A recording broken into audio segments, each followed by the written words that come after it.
Esdras capítulo 4. Inimigos se opõem à reconstrução. Os inimigos de Judá e Benjamim souberam que os exilados estavam reconstruindo o templo do Senhor, o Deus de Israel.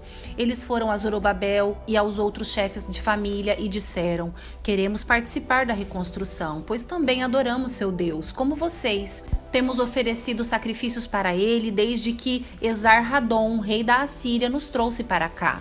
Mas Zorobabel, Jesua e os outros chefes de família de Israel responderam: de maneira nenhuma, vocês não podem participar desse trabalho. Somente nós construiremos o templo para o Senhor, o Deus de Israel, conforme Ciro, rei da Pérsia, nos ordenou.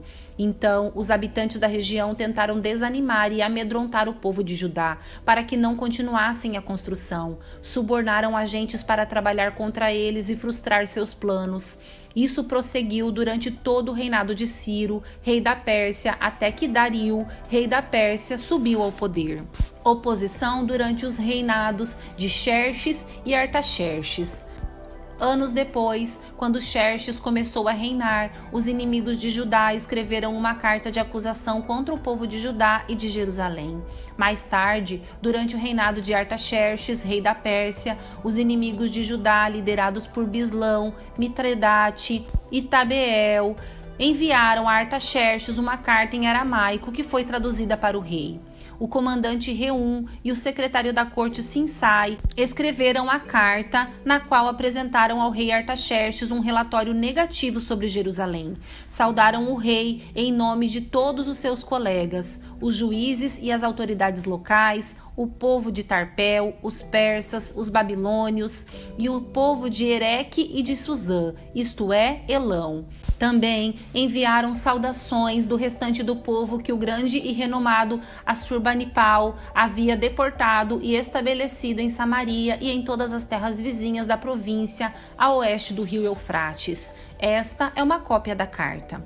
Ao rei Artaxerxes, de seus súditos leais na província a oeste do rio Eufrates. Informamos ao rei que os judeus que saíram da Babilônia para Jerusalém estão reconstruindo esta cidade rebelde e má. Já restauraram os alicerces e em breve terminarão os muros. É bom o rei saber que, se esta cidade for reconstruída e seus muros forem concluídos, haverá grande prejuízo para o tesouro real, pois os judeus se recusarão a lhe pagar tributos, impostos e taxas. Visto que somos seus súditos leais e não desejamos vê-lo desonrado desse modo, enviamos ao rei essas informações. Sugerimos que se faça uma busca nos registros de seus antepassados, no qual o rei descobrirá como esta cidade foi rebelde em outros tempos. Aliás, foi destruída por causa de sua longa e problemática história de rebelião contra os reis e as nações que a dominavam. Declaramos ao rei que, se esta cidade for reconstruída e seus muros forem concluídos, o rei perderá a província a oeste do rio Eufrates.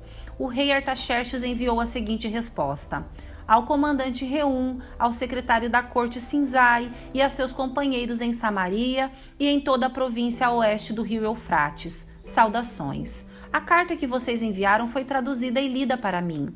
Ordenei que se fizesse uma busca nos registros e descobri que, de fato, Jerusalém tem sido, ao longo dos anos, foco de insurreição contra vários reis. Aliás, rebeliões e revoltas são normais ali.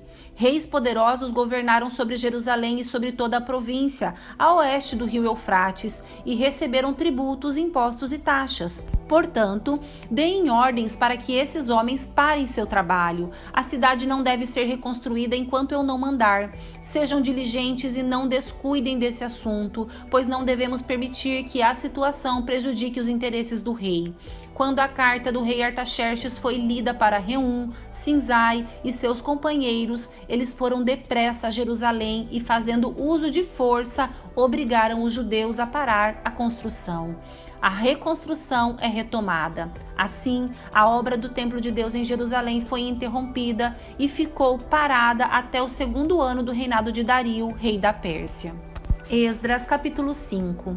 Nessa época, os profetas Ageu e Zacarias, filho de Ido, profetizaram aos judeus de Judá e Jerusalém. Falavam em nome do Deus de Israel, que estava sobre eles. Em resposta, Zorobabel, filho de Sealtiel, e Jesua, filho de Jeozadak, começaram outra vez a reconstruir o templo de Deus em Jerusalém, e os profetas de Deus estavam com eles e os auxiliavam.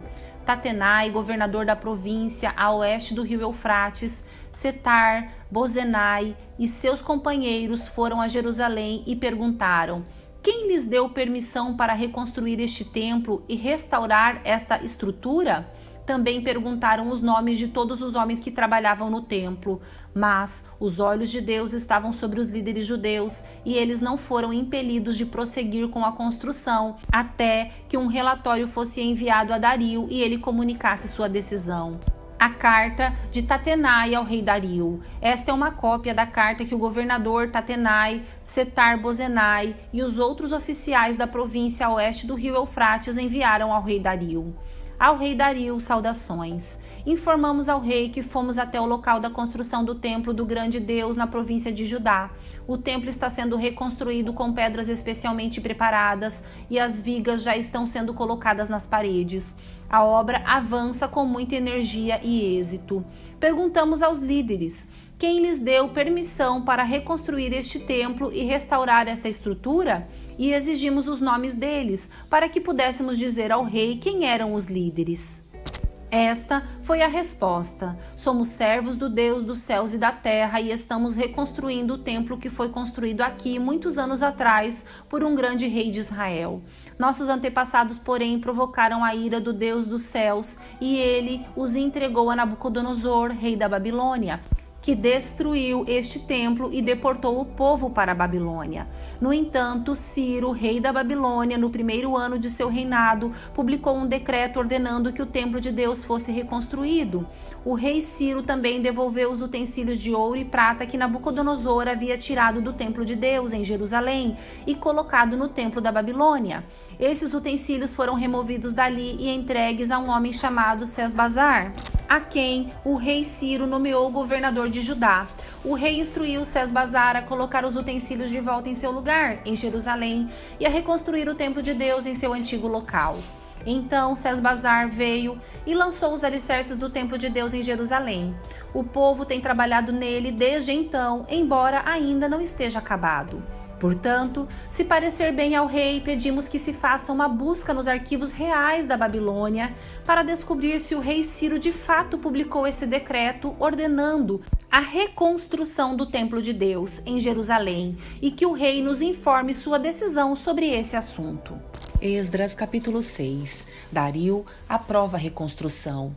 Então, o rei Dario ordenou que se fizesse uma busca nos arquivos da Babilônia, que ficavam guardados junto aos tesouros, mas foi na fortaleza em Ecbatana, na província de Média, que se encontrou um documento que dizia: memorando.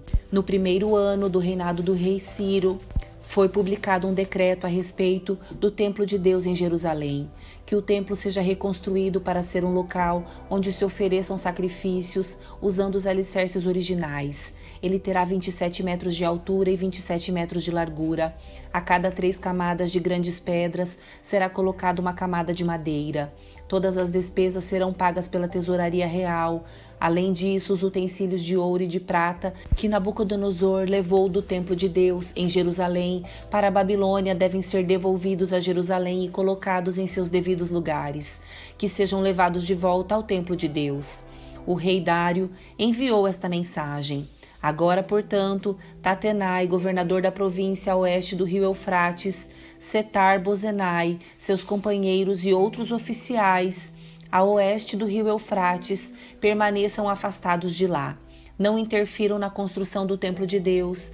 Deixem que seja reconstruído em seu antigo local e não impeçam o governador de Judá e os líderes dos judeus de realizarem seu trabalho.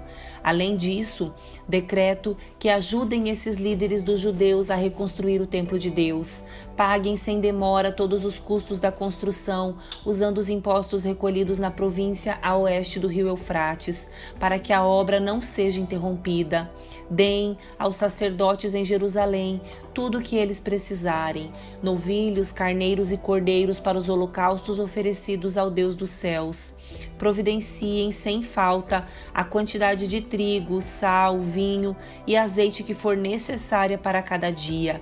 Assim, eles poderão oferecer sacrifícios agradáveis ao Deus dos céus e orar pelo bem-estar do rei e de seus filhos.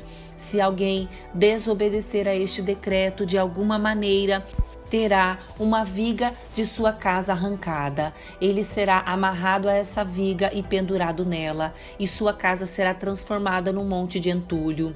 Que o Deus que escolheu a cidade de Jerusalém como lugar para que seu nome seja honrado, destrua qualquer rei ou nação que desobedecer a esta ordem e destruir este templo.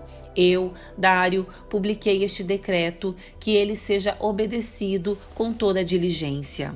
A dedicação do templo.